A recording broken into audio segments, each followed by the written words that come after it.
എളുപ്പത്തിൽ തയ്യാറാക്കാൻ പറ്റുന്ന ഒരു ഷവർമയുടെ റെസിപ്പി ആയിട്ടാണ് ഇന്ന് വന്നിട്ടുള്ളത്. അതിനായിട്ട് ഞാനിവിടെ ലെറ്റ്യൂസ് കുറച്ച് നീളത്തിൽ അരിഞ്ഞു വെച്ചിട്ടുണ്ട്.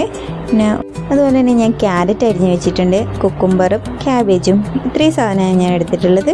പിന്നെ മെയിനായിട്ട് നമ്മൾ ഫ്രൈ ചെയ്ത ചിക്കനും. ഇതെല്ലാം ഒരു ബൗളിലേക്ക് നമുക്ക് ഇട്ട് കൊടുക്കാം.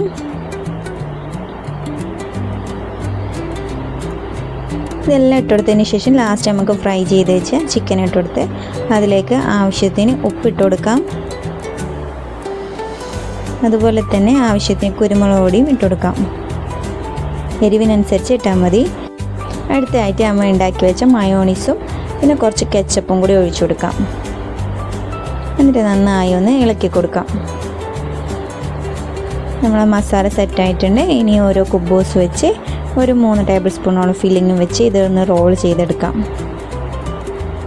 കുറച്ച് സോസും കൂടി സ്പ്രെഡ് ആക്കുന്നുണ്ട്. നമ്മളുടെ അടിപൊളി ഷവർമ ഇവിടെ റെഡി ആയിട്ടുണ്ട്.